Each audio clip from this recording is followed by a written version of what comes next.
Hello, everyone.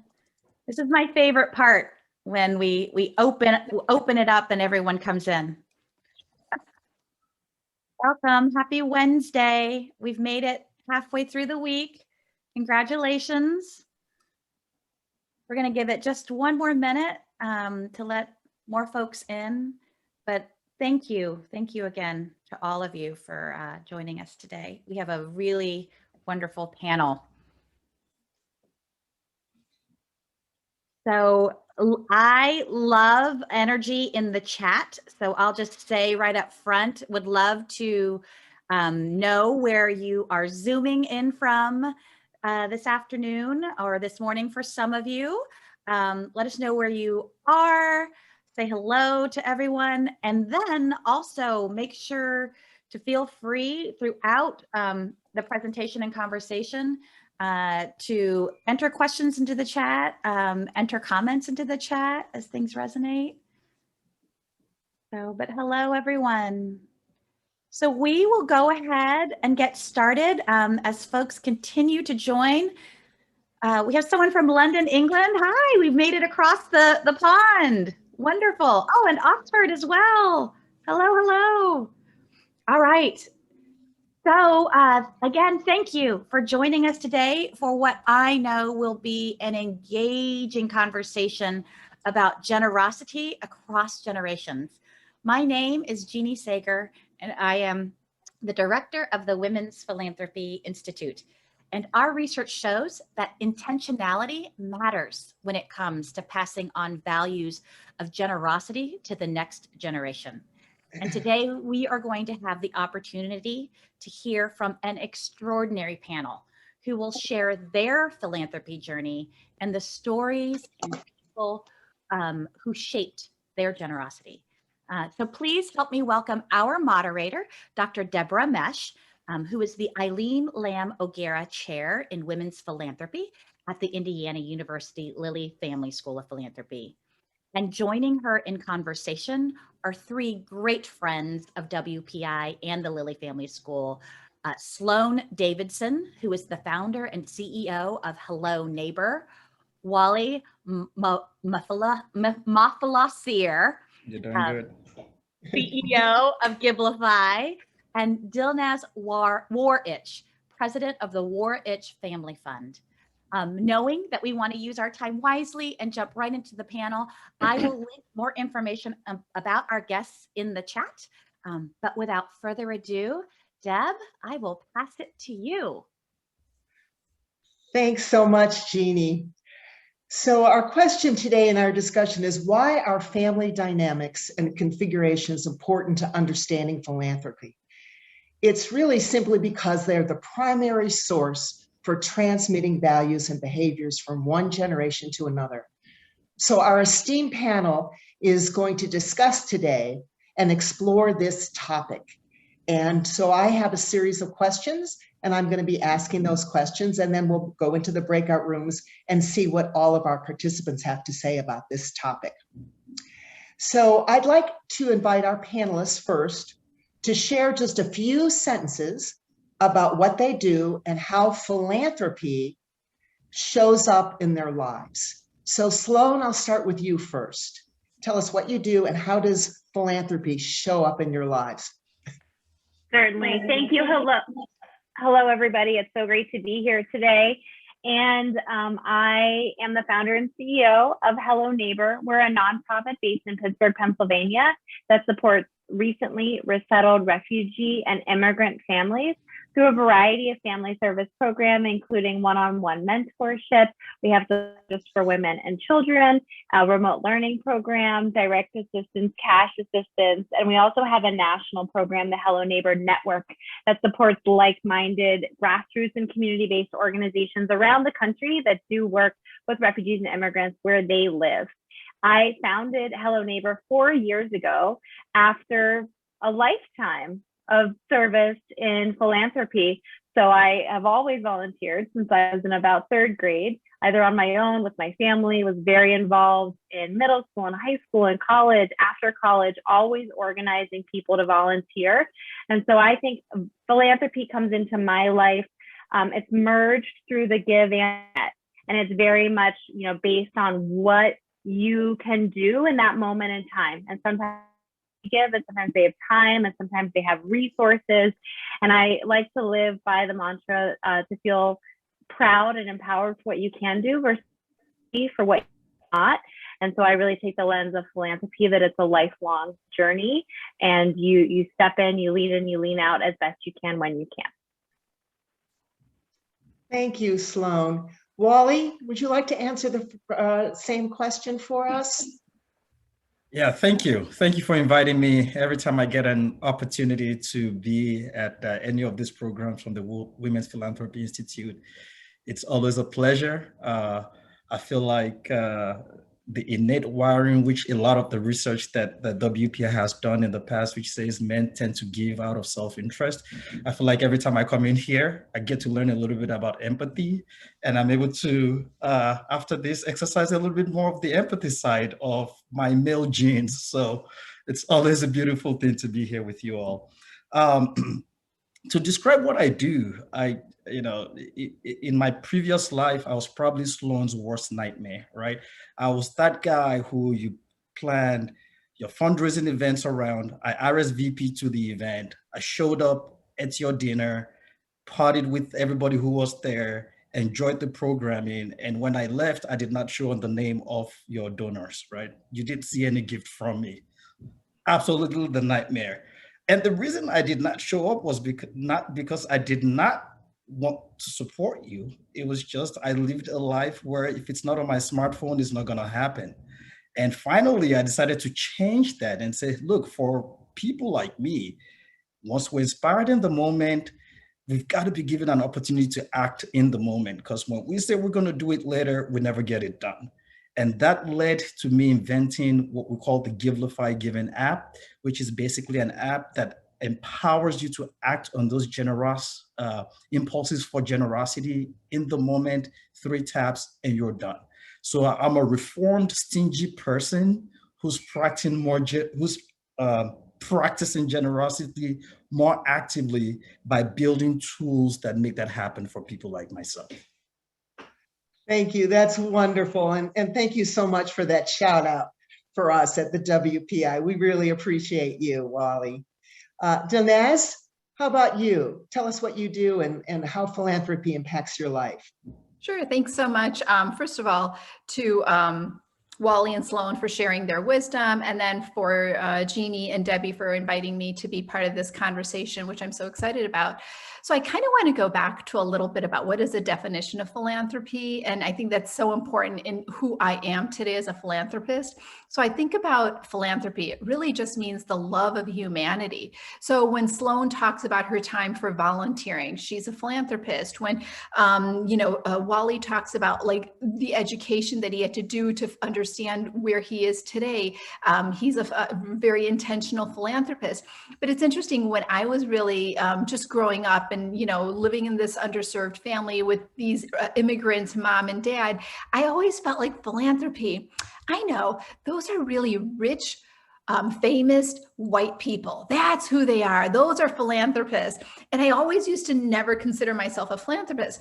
And just recently, I'd say about 3 to 4 years ago, my sister was like, why don't you just call yourself a philanthropist? And I was like, oh my God, first of all, I'm not white. I'm not in this like category that you're putting me in. That's just not me. I had to do my education. I had to find out about the history of philanthropy, and education is so important when it comes to anything. So that's how I can come to you in this conversation and let you know, like, being the president of our small family foundation is really important, and having values and intentions about where we give and why we give is very, the root of our family. And we really are doing this at the kitchen table. And we've come to this from what my parents taught me when I was really very young, and how we sat at the kitchen table and talked about, like, what does our backyard look like? Where do we want to make an impact? To now, when my sons are 23 and 20, and we can have these very intentional conversations.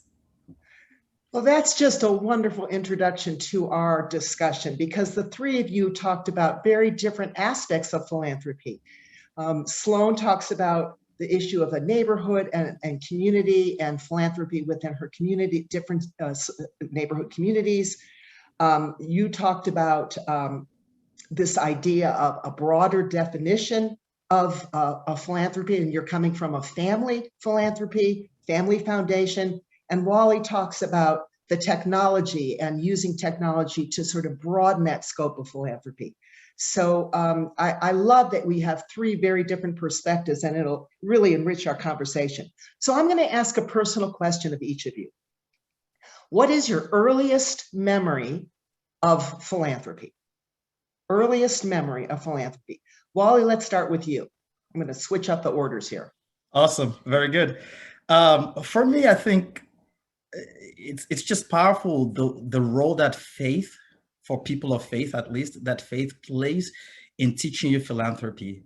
And I think in one of our previous interactions with the WPI, I often talked about how very early in life, when I would go to church with my mom, and when the offering plate came by, she would write her check and put in the offering plate, and she would hand me $1 and ask me to put that into the offering plate. And I would remember what she would say about that. And literally she would say, you know, Walle, if I don't teach you how to give $1 out of $10, someday you might earn $1 million, and I would not have taught you how to write a $100,000 check from that $1 million. And it never made sense to me until I found myself working in this line of philanthropy, and how do you expand accessibility of philanthropy to the everyday person. I like the way Dilnaz framed that, like it's the love of humanity, and however you express that love at whatever that capacity is for each and every one of us, right? It is still a philanthropic effort. And for me, when we look at, we started Givelify about 7 years ago, to the point where in over 7 years, we've been able to bring over $2 billion to the coffers to add to expand impact of philanthropy in the world. And we get an opportunity to see in real time, like how different people at their own levels are able to continue to expand philanthropy and to continue to invest into philanthropy. And for most people, coming into this webinar, I called one of my friends also who was born into a different faith. And so, tell me about your journey into philanthropy. He's Hindu, and he had the same experiences. It started from when we would go visit the temples, and we had to give something at the temple. And a lot of times we were doing that because the temple was more than just a temple. It was a place of community that people came to be fed, and to have a lot of their basic human needs be catered to. And so for me, I always come from this perspective of, if you're a person of faith, I can't think of any faith that doesn't teach love your neighbor than yourself, that doesn't teach be kind, be generous. For a lot of us, faith is where it starts. But when you think about who brings that to life for us, it's our parents. It's my mom saying, Walle, I'm teaching you how to give $1 out of $10, right? And it's our grandparents who've done the same thing. But when you trace that back, personally, for someone like me, I was born in Nigeria.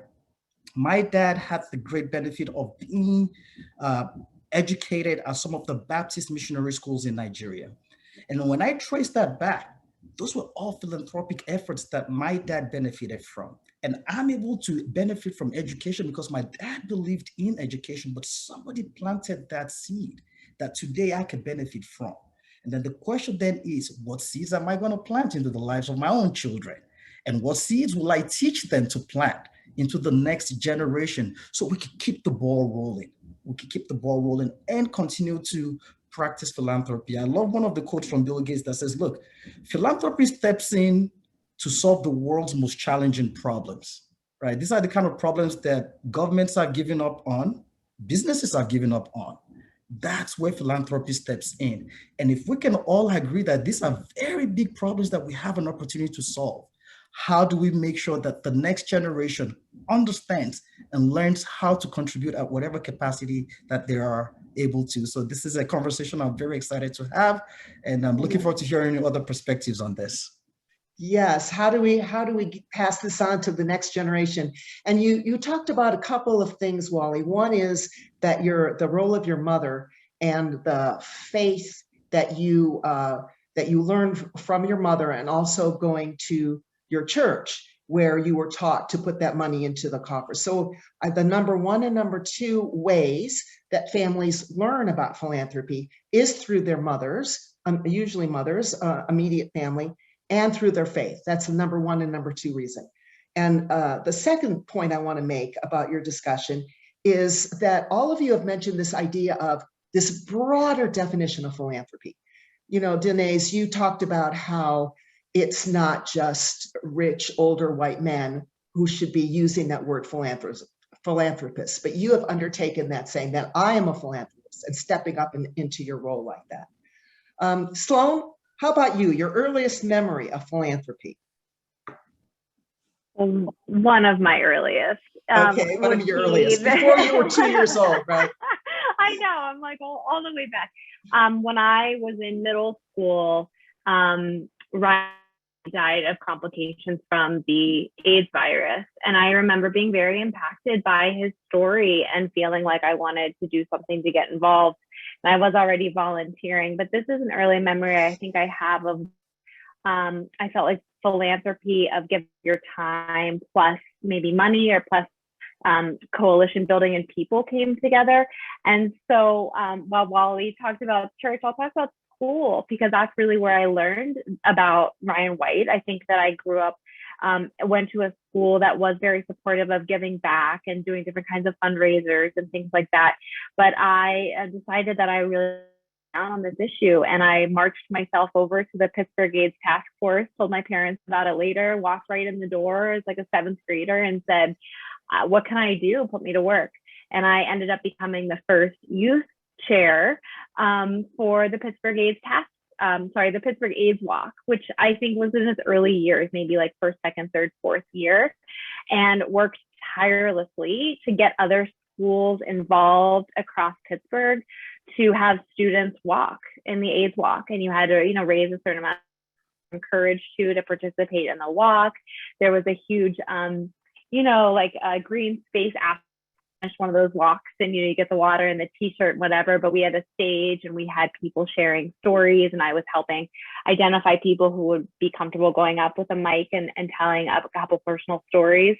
And so I think the memory that I have is that there was something I cared about and I didn't know what to do, but I wanted to do something, and willing to put myself out there in a position that maybe was a little scary and saying like, I don't know what I can do, but can you help me? And someone took a chance on me and, saw something and was willing to give me a project. And then, for better or worse, that's what I do. You give me something and I run with it. So I think that I stayed involved with the Pittsburgh AIDS Task Force all through middle school and all through high school. And the woman who led volunteering there wrote one of my college recommendation letters. And so I felt like it was this really instrumental place where I learned how you could care about something and do something at the same time. Well, Sloane, you were a very evolved middle schooler, weren't you? So, you bring up the point about this personal connection. And oftentimes, especially for women, it's a personal connection that gets them involved in philanthropy. And for women, and for you as an example of a young woman, you jumped right in. So you dove into that passion that you had because of your personal connection. And that led you onto a lifelong journey of your continued philanthropy up until today. Dilnaz, what about you, about your first memory? Sure, thanks. Walle, I love hearing your stories about your mother, and it's just so amazing that how our moms really are our first role models and our leaders and our teachers. So thank you for sharing that conversation with you and your family. I think about one of the first conversations I've had with my family growing up. We were immigrants. We came to America when I was 2 years old. My parents really struggled. It was literally day to day, what we're going to have for dinner.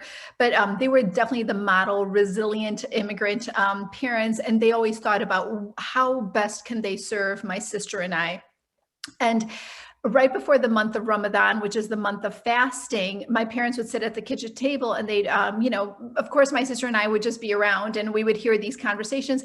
But my parents always thought, how can they give like $5 back to India? Because that was what they considered home and their backyard. So if they even had $20 and they knew someone needed a sewing machine, how can they make sure they get that $20 to India? If they knew someone was going to have open heart surgery, they needed to give, $30. How do we get $30 to this family member? But I just remember they would have a conversation about struggling and where is their next hourly paid position going to be? And how are we going to, make sure that we get food on the table? And then like immediately they'd start talking about, this aunt needs open heart surgery. We have to give her $25, or this person needs something. So it was like a juxtaposition. Wait, we don't even have money, but we're going to give money to someone else. But how my parents balanced it, right?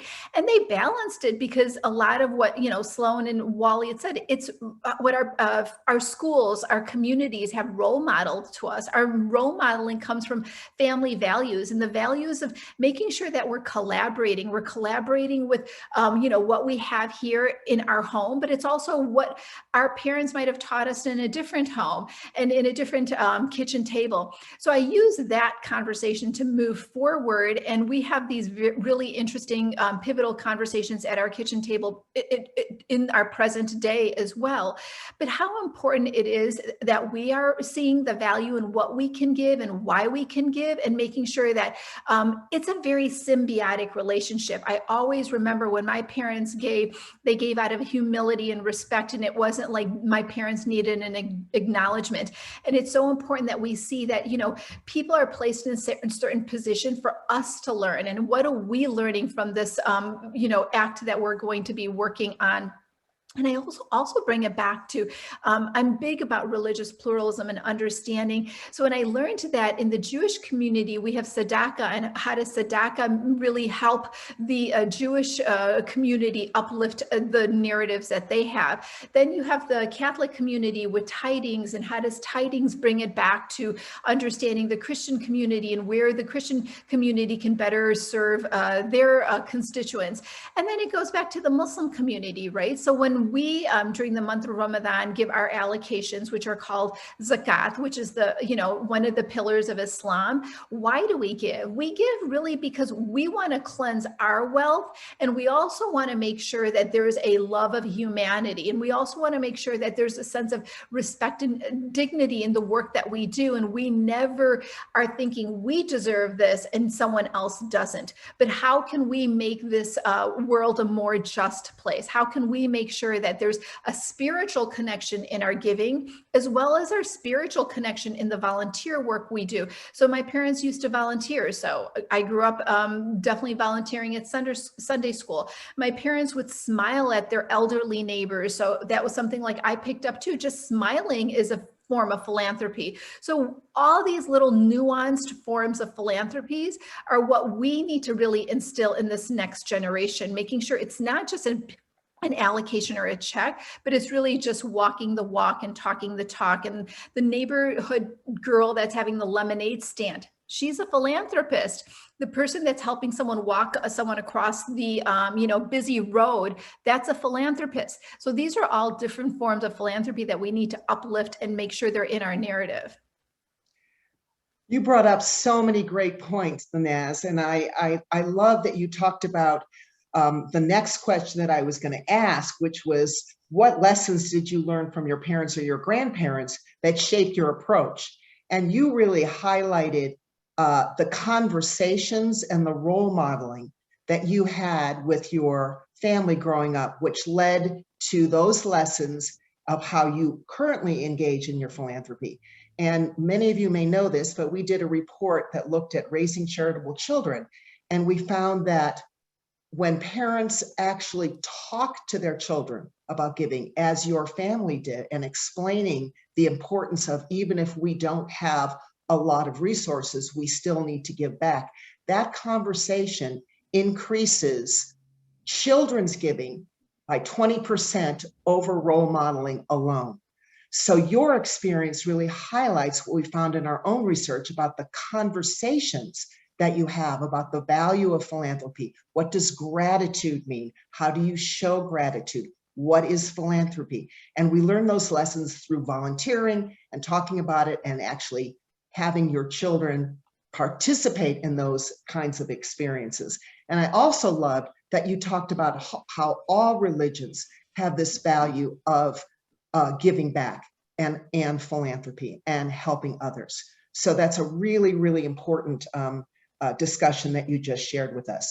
But I want to go, because Dilnaz just answered that question for us, but Walle and Sloane, I want you to answer it. Do you have any really specific lessons that you can recall from your parents or grandparents that led to your approach or shaped your approach to philanthropy? Walle, did you have any specific lessons that you recall? I mean, building on upon what Dilnaz said.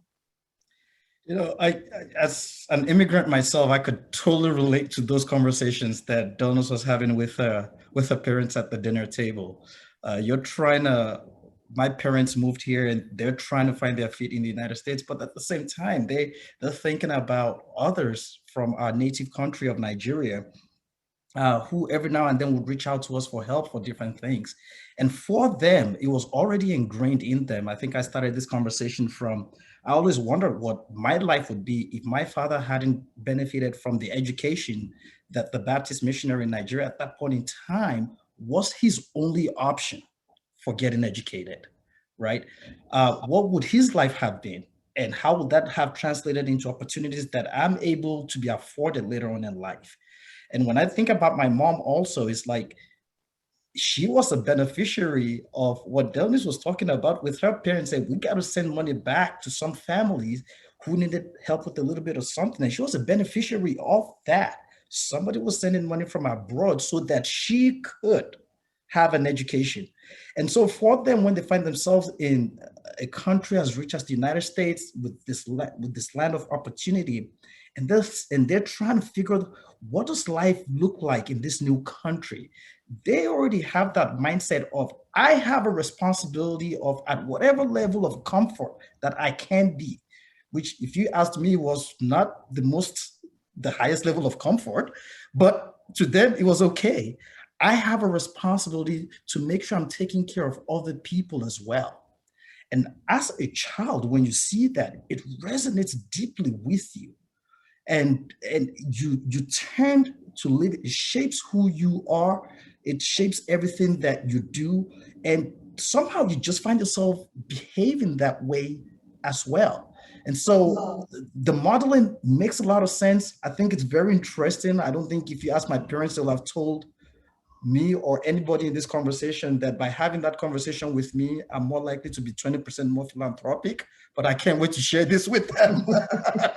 But hey, you made me 20% more philanthropic, not just by modeling, but by having these conversations. The conversation. Yes. Sloane, do you have anything to add to the shaping approach from your parents or grandparents? The first from my parents, I really like to emphasize is kindness. I think that we really, lived a life of being kind to others, kind to people you interact with, service industry, places you go. It was always a feeling that, everyone was equal and should be treated, treat unto others as you would want to have treated unto yourself. And I saw that all the time when I was a child. But in my grandfather, I want to mention, he owned a taxi cab company. And I only found this out when I was like a little bit older, but I had heard about it in the family and I didn't really have the full context. But he frequently would front people part of the paycheck if they were struggling to get by or there was a family emergency or, to do. And he just did it and didn't make a big splash about it. And so I think I really agree, Dilnaz, about this concept of the word philanthropy and like, do we have to continue to use, does it exclude people? Because I think that philanthropy can be under the radar, it can be altruistic, it can also be flashy. That's okay, put your name on a building. But I think it comes in so many different shapes and sizes and forms.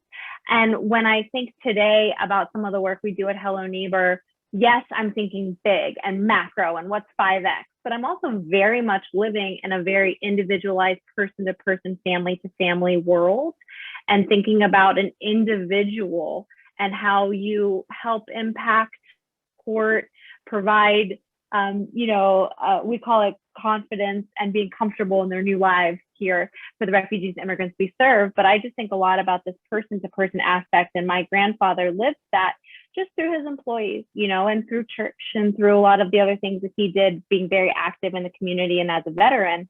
But I think that he did it out of a sense of that's what you do for your neighbors, and that's how you build community. And I just think about that a lot now when there's so much rhetoric and polarization, especially amongst the communities I serve, but across all sectors. And and that can be so deflating and hard, but I see so much hope and opportunity when you're talking about this very personable one-to-one in your community, in your church, in your mosque, in your schools, and the places where you go and have individual influence every day, and try and carry that forward and spread that message. Sloane, I think that there's a direct connection between what you described in your family upbringing to your establishment of Hello Neighbor.